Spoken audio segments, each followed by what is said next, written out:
عقیدہ توحید بھی سینسٹیو ہے، عقیدہ ختم نبوت بھی سینسٹیو ہے.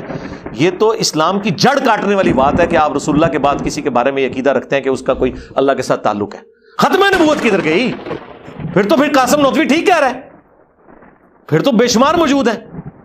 یہ ایک طرف آپ کشف کو مانے ہوئے ہیں، دوسری طرف قاسم نوتوی کے اوپر آپ کفر کا فتویٰ لگائے ہوئے ہیں. بات تو وہی بڑا ہارڈ لائنر ہو جس طرح توحید کے بارے میں، ختم نبوت کے بارے میں. اور میں سمجھتا ہوں کہ میں خود کافر ہو جاؤں اگر میں اس طرح کا عقیدہ نہ رکھوں جو میں قرآن و سنت کی روشنی میں سمجھتا ہوں ختم نبوت کو اور عقیدے تو. ناج البلاغہ سے مولا علی کا خطبہ نکالے جو حضور کی میت میں انہوں نے دیا ہے. انہوں نے کہا یا رسول اللہ آپ کی موت باقی انبیاء کسی نہیں ہے، ہاں آپ کی موت کے بعد آسمان کا زمین سے رشتہ منقطع ہو گیا. جب رشتہ ہی منقطع ہو گیا اور اس امت کا سب سے بڑا ولی کہہ رہا ہے کہ رشتہ منقطع ہو گیا تو باقی تو شاہی کوئی نہیں کہ وہ یہ دعویٰ کرے کہ ہمارا کوئی رشتہ قائم ہے. نبوت کو لوگ تو قادیانیت کے ساتھ جوڑے ہوئے ہیں. میں ختم نبوت کو اپنی ٹرو سپرٹ میں ایمانداری کریں، اسے نبی ڈکلیئر کریں پہلے تاکہ ہمارے فتوے کی ذات میں آئے. اس لحاظ سے میں سمجھتا ہوں کہ قادیانیوں نے بڑی ایمانداری سے کام لیا ہے کہ نبی ڈکلیئر کیا ہے تو پھر ہمیں موقع ملا کہ ہاں یہ تو چک کے باہر سوٹی. چک کے باہر اس واسطے نہیں سٹ دے کہ پیر اے بھی شراب رہے ہوندے نے لیکن انگوروں کا جوز کہہ کے، لیکن اب میں نے تو کہہ دیا بھائی چیک کر لو، بات وہی ہے. ہاں یہ آپ کہہ سکتے ہیں انٹینسٹی کا فرق ہے، لیکن یہ سخت باتیں کریں گے تو امت کا قبلہ درست ہوگا. ادروائز اگر آپ یہ بات یعنی اس کو کیجول، میری ایک ہارڈ لائن ہے، آپ کو پتا ہے کہ چاہے سنی ہو یا شیعہ ہو، میں رسول اللہ کے بعد ختم نبوت کا تقاضا یہ سمجھتا ہوں کہ کوئی کشف، کوئی الہام، کوئی غیبی خبر سوائے ایک استثناء کے وہ خواب جو بخاری مسلم میں آیا، اور وہ بھی جب تک اسٹیبلش نہ ہو پتہ نہیں چلے گا. پہلے تو نہیں کو بتا سکتا کہ یہ خواب ہے تو یہ رزلٹ نکلے گا.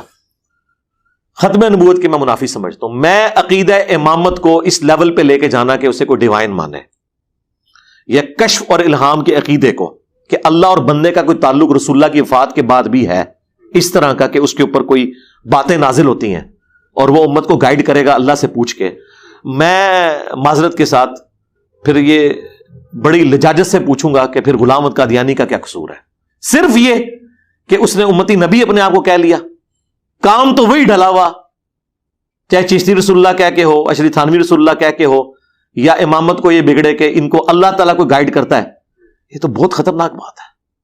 اور یہ میں بتاؤں آج میں جس دور میں یہ بات بیٹھ کے کر رہا ہوں نا، اس دور کے اندر تو اب بالکل عیاں ہو چکا ہے. 800 سے 1200 سال پہلے میں بات کرتا نا تو ان کا نظر دیکھیں یہ ہمارا امام موجود ہے. اب 1200 سال سے وہ بھی اسی کنڈیشن میں بیٹھے ہوئے جس میں سنی، اور جائیں ہمارا مقدمہ گھوڑے کی عدالت میں لے جائیں اور ان کا عقیدہ لوگوں کے سامنے رکھ لیں. ایران والوں نے تو اب باقاعدہ کمیٹی بنا دی ہے، وہ صاحب کی سب چیزیں، وہ امام مہدی کی انہوں نے نائب کمیٹی بنا لی ہوئی ہے. ان کو بھی بات سمجھ آ گئی ہے کہ اس طرح کام چلنا نہیں ہے. تو میں لاجیکلی یعنی فٹ ان عقیدہ توحید، عقیدہ ختم نبوت، جس پرفیکشن کے ساتھ میں اہل سنت کے منہج میں، اصحاب الحدیث کے منہج میں دیکھتا ہوں نا، اس لیے مجھے یہ کمفرٹیبل زون لگتی ہے کہ یہ الحمدللہ منہج یعنی اس حق کے اوپر مبنی ہے. لیکن اللہ کا شکر ہے اس کی بنیاد پہ میں تکفیر نہیں کرتا. میں تو خوارج کی بھی تکفیر کا قائل نہیں ہوں. میں نے تو باقاعدہ ویڈیو ریکارڈ کروائی ہے کہ ان کے بارے میں جو کفر ہے وہ دون الکفر ہے، کیونکہ مولا علی علیہ السلام نے ان کو کافر نہیں ڈکلیئر کیا. کہا ہمارے ایک بھائی تھے بگوڑے ہو گئے ہیں، جو المصنف ابن ابی شیبہ میں آیا تو، اور بلکہ سنن کبریٰ البیہقی میں آیا کہ ابن عمر تو ان کے پیچھے نماز بھی پڑھ لیتے تھے. تو اگر میں خوارج کو کافر نہیں مانتا نا تو بریلوی، دیوبندی، اہل حدیث، شیعہ تو یہ سارے ماشاءاللہ ان سے بہت بہتر ہیں. تو وہ ایک اپنی جگہ ہے. لیکن ظاہر ہے کہ میں تو 24 کیرٹ سونے کی تلاش میں ہوں نا، تو وہ میں سمجھتا ہوں قرآن و سنت کی دلائل کی روشنی میں یہ عقائد فٹ ان بیٹھتے ہیں جتنی میں نے محنت کی ہے قرآن کے اوپر. اور اگر کوئی سمجھتا ہے کہ اس کے علاوہ کوئی عقیدہ ہے تو آئے ہمیں قرآن سے ثابت کرے کہ اس کے عقیدے کی جڑ کہاں پہ موجود ہے جو انہوں نے اس طرح کے عقائد کلیم کیے ہوئے ہیں، بتائیں. قرآن تو بالکل ان عقیدوں سے خالی ہے. الحمدللہ ہم تو کانفیڈنٹ. ختم نبوت کا مطلب یہ ہے کہ نبی علیہ السلام کے بعد کوئی شخص یہ دعویٰ نہیں کرے گا کہ میرا اور اللہ کا کوئی تعلق ہے. ہاں وما كان الله ليطلعكم على الغیب ولكن الله يجتبي من رسله من يشاء. نبی علیہ السلام کا خلیفہ غیر نبی ہو ہی نہیں سکتا کیونکہ ختم نبوت ہو چکی ہے. ختم نبوت کے ایکویلنٹ اگر کوئی چیز ہو سکتی ہے تو وہ اللہ کی کتاب ہی ہو سکتی ہے کہ وہ قیامت تک کے لیے. بلکہ وہ ریحان یوسفی صاحب نے آخری جو اپنا جنہوں نے لکھا نا وہ لکھی ہیں کتابیں جب زندگی شروع ہوگی، ان کی ایک اور کتاب بھی آئی ہے خدا بول رہا ہے. انہوں نے ایک بڑا پیارا جملہ لکھا ہے اس میں کہ رسول اللہ کے بعد فتنے اس بڑے لیول کے تھے کہ اللہ تعالیٰ نے ختم نبوت کر کے خود زمین پہ اترا ہے قرآن کی شکل میں. اس کا انہوں نے نام رکھا ہے خدا بول رہا ہے. یعنی نبی علیہ السلام کو جو اللہ نے اپنی کتاب دے کے محفوظ کی ہے نا قیامت تک کے لیے, تو بیسیکلی یہ ایکویلنٹ ہے, کیونکہ پلانٹ ارتھ اس حوالے سے اب ختم نبوت کے بعد نبی سے خالی تو نہیں ہو سکتا, تو نبی کا کوئی خلیفہ اس حوالے سے ہو کہ جو قیامت تک قائم رہے, جسے موت بھی نہ آئے, تو وہ تو صرف قرآن ہے. یہ خلیفۃ رسول تو یہ ہے. ہاں پولیٹیکلی صحابہ کے اجماع سے وہ اور وہ آگے معاملات چلے. اب آپ نے جو یہ بات کی نا کہ اختلاف, تو جب ہم ان کو انسان مانتے ہیں اور منصوص من اللہ نہیں مانتے بلکہ رسول اللہ کے بھی مقرر کردہ نہیں مانتے, تو ظاہر ہے وہ تو اپنا اجتہاد ہی کریں گے, جو کچھ بھی کریں گے, اور وہ صحیح بھی ہو سکتا ہے غلط بھی ہو سکتا ہے. البتہ اجماع صحابہ وہ درست ہوگا, کیونکہ اجماع صحابہ کے بارے میں بلکہ اجماع امت درست ہوگی. جی بالکل, حدیث ہے المستدرک للحاکم میں, اور اس کو سپورٹیو سورہ نساء کی آیت نمبر 115 کی خلافت پہ اجماع امت ہے. جی اجماع امت ہے. جب حضرت علی نے بیعت کر لی تو پھر کوئی واضح اختلاف تو باقی نہ رہا, اجماع امت ہو گیا. اور یہ والا جو چھوٹا موٹا اختلاف ہوا حضرت عمر کے لیے تو بالکل نہیں ہوا, وہاں تو بالکل ٹھیک ہو گیا, اجماع امت تو ہو گیا. اب بعد کے جو اختلافات ہیں اس کی وجہ سے وہ پرانی چیزیں تو ختم نہیں ہو جائیں گی نا. یعنی اگر مولا علی علیہ السلام ایک چیز کو کمپرومائز کر کے چیپٹر کلوز کر چکے ہیں, وہ چیپٹر میں کیسے کھول سکتا ہوں؟ جدھر آپ نے کلوز نہیں کیا اور کہا کہ میرے اور معاویہ کے درمیان مقدمہ اللہ کی بارگاہ میں طے ہوگا, تو سرکار آج تک کسی سنی نے کلوز نہیں کیا ہوا جو واقعی سنی منہج کے اوپر ہے. ہم نے کلوز کر دیا کیا؟ حالانکہ وہ غزالی تو لکھ رہا ہے کہ جی وہ ایک خواب دیکھی عمر بن عبد العزیز نے کہ قیامت والے دن حضرت معاویہ کو بلایا گیا, حضرت علی کو ایک محل میں حضور بیٹھے ہوئے تھے, حضرت معاویہ نکلے, کہا مجھے بخش دیا گیا, حضرت علی نے کہا میرا حق دلوا دیا گیا. تو یہ کہانی ہے غزالی کی لکھی ہوئی, ٹھیک ہے. میرا نہیں خیال کہ عمر بن عزیز نے اس طرح کا کوئی جھوٹا خواب دیکھا ہوگا, اور دیکھا بھی ہوگا تو اس کا کوئی دین سے تو کوئی لینا دینا نہیں ہے, ٹھیک ہے نا. تو وہ چیز اپنی جگہ ہے, لیکن ہم یہ کہتے ہیں کہ جب ایک چیز اس زمانے میں طے ہو چکی, آج صرف وہ مسئلے اٹھائیں جو طے نہیں ہوئے, آپ ان کو ڈسکس کریں. جو اپنی ساری گرمی سردی کے باوجود ایک چیز طے ہو چکی ہے, اور مانتے ہیں شیعہ بھی کہ حضرت علی نے امت کے وسیع تر مفاد کے اندر کمپرومائز کیا, تو سرکار آپ امت کا مفاد کیوں بولے ہوئے ہیں؟ مولا علی کا شیعہ تو یہ ہے نا جو امت کے مفاد کے اندر وہی عقیدہ اپنائے ہوئے جو مولا علی نے اپنایا ہوا ہے, اس میں سے نکالنا کیا ہے؟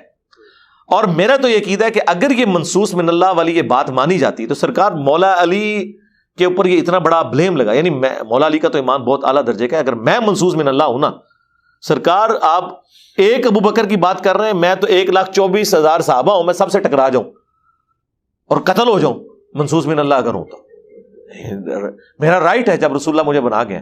آپ دیکھیں بخاری میں حدیث ہے, ایک چھوٹا بچہ دائیں طرف بیٹھا تھا, حضرت ابو بکر بائیں جانب تھے. نبی علیہ السلام نے فرمایا اس بچے سے کہ بھئی سنت تو یہی ہے میری کہ دائیں طرف سے اگر تم مجھے اجازت دو تو میں ادھر. ان کا نہیں ہے رسول اللہ, میں اپنے حق پہ کسی ہوں.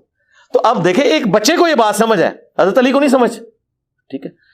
باقی جو معاملات مس ہینڈل ہوئے الٹیمیٹلی وہ کلوز ہو گئے. اور بالکل اس سے اگلی بات, جنگ جمل صفین نہروان کی پیش گوئیاں نبی علیہ السلام نے کی ہیں نا, وہ چوتھے خلیفہ کے دور میں آنی تھی نا, تو انہوں نے چوتھا ہی بننا تھا, پہلے دور میں نہیں ہونا تھا. اور وہ 3 خلفاء کے ساتھ رہے الحمدللہ. اس چیپٹر کو آج کی ڈیٹ میں کلوز ہی سمجھنا چاہیے. اس طرح کے مردوں کو اکھاڑنا, ایسی باتوں کو, اور اس میں اپنی ضربیں تقسیمیں میں بھی لگاتا ہوں, لیکن میں اتنی لگاتا ہوں جتنے مجھے وہ نالج اجازت دیتا ہے. میں کبھی ریڈ لائن کراس نہیں کرتا, میں اس سے آگے بڑھنے کی کوشش نہیں کرتا. یہ بہت بڑا ظلم ہے. منصوص من اللہ نہ ہم حضرت ابو بکر کو مانتے ہیں, نہ حضرت عمر کو مانتے ہیں, نہ حضرت عثمان کو, نہ حضرت علی کو. دیکھیں مسلم میں حدیث ہے, ام ایمن کے پاس حضرت ابو بکر اور عمر گئے ہیں حضور کی وفات کے بعد, کہ بھی حضور بھی جایا کرتے تھے, ہم بھی جاتے ہیں زیارت کے لیے. بڑھیا تھی, گئے تو وہ رو رہی تھی. حضرت عمر نے کہا کہ غم کی کیا بات ہے, رسول اللہ تو اللہ کی جنتوں میں ہے, بہتر جگہ کے اوپر ہے. لیکن وہ عورت تو کیا ذہن رکھتی تھی, حضرت عمر کا تو دماغ ہی وہاں نہیں گیا. انہوں نے کہا عمر میں اس لیے نہیں رو رہی, مجھے بھی پتا ہے حضور اللہ کی جنتوں میں اس لیے رو رہی ہوں کہ اب آسمان اور زمین کا رشتہ منقطع ہو چکا ہے, اب جو کچھ کرنا ہوگا وہ ہم نہیں کرنا ہوگا, غلط یا صحیح. اب اللہ وحی کے ذریعے میں گائیڈ نہیں کرے گا. اب یہ بات کی تو حضرت ابو بکر و عمر بھی رو پڑے. دیکھیں جو کچھ بھی کرنا ہے وہ ہم نے خود ہی کرنا ہے نا. اچھا اب یہ تو مسلم میں ہے نا, میں نہج البلاغہ سے مولا علی کا خطبہ نکالے جو حضور کی میت پہ انہوں نے دیا ہے. انہوں نے کہا یا رسول اللہ آپ کی موت باقی انبیاء کسی نہیں ہے, ہاں آپ کی موت کے بعد آسمان کا زمین سے رشتہ منقطع ہو گیا. جب رشتہ ہی منقطع ہو گیا اور اس امت کا سب سے بڑا ولی کہہ رہا ہے کہ رشتہ منقطع ہو گیا, تو باقی تو شاہی کوئی نہیں کہ وہ یہ دعویٰ کرے کہ ہمارا کوئی رشتہ قائم ہے، تو بات ہی ختم ہوگی۔ آپ ختم نبوت کو، لوگ تو قادیانیت کے ساتھ جوڑے ہوئے ہیں، میں ختم نبوت کو اپنی ٹرو اسپرٹ میں مانتا ہوں کہ ختم نبوت کا مطلب یہ ہے کہ نبی علیہ السلام کے بعد کوئی شخص یہ دعویٰ نہیں کرے گا کہ میرا اور اللہ کا کوئی تعلق ہے۔ ہاں، وما كان الله ليطلعكم على الغیب ولكن الله يجتبي من رسله من يشاء، یا پھر ایمانداری کریں، اسے نبی ڈکلیئر کریں پہلے تاکہ ہمارے فتوے کی ذات میں آئے۔ اس لحاظ سے میں سمجھتا ہوں کہ قادیانیوں نے بڑی ایمانداری سے کام لیا ہے کہ نبی ڈکلیئر کیا ہے، تو پھر ہمیں موقع ملا کہ ہاں یہ تو ہم چک کے باہر سٹیے۔ انہوں نے چک کے باہر اس واسطے نہیں سٹ دے کہ پیر اے بھی شراب رہے ہوندے نے لیکن انگوروں کا جوز کہہ کے، لیکن اب میں نے تو کہہ دیا بھائی چیک کر لو، بات وہی ہے۔ ہاں یہ آپ کہہ سکتے ہیں انٹینسٹی کا فرق ہے، لیکن یہ سخت باتیں کریں گے تو امت کا قبلہ درست ہوگا۔ ادروائز اگر آپ یہ بات یعنی اس کو کیجول چھوڑ دیں گے، عقیدہ توحید بھی سینسٹیو ہے، عقیدہ ختم نبوت بھی سینسٹیو ہے، یہ تو اسلام کی جڑ کاٹنے والی بات ہے کہ آپ رسول اللہ کے بعد کسی کے بارے میں یہ عقیدہ رکھتے ہیں کہ اس کا کوئی اللہ کے ساتھ تعلق ہے۔ ختم نبوت کدھر گئی؟ پھر قاسم نوتوی ٹھیک کہہ رہا ہے، پھر تو بے شمار موجود ہے۔ یہ ایک طرف آپ کشف کو مانے ہوئے ہیں، دوسری طرف قاسم نوتوی کے اوپر آپ کفر کا فتویٰ لگائے ہوئے ہیں، بات تو وہی کچھ ہو رہی ہے۔ تو میں تو بڑا ہارڈ لائنر ہوں جی، جس طرح توحید کے بارے میں، ختم نبوت کے بارے میں، اور میں سمجھتا ہوں کہ یہ میں خود کافر ہو جاؤں اگر میں اس طرح کا عقیدہ نہ رکھوں جو میں قرآن و سنت کی روشنی میں سمجھتا ہوں ختم نبوت کو اور عقیدہ توحید کو۔ الحمدللہ۔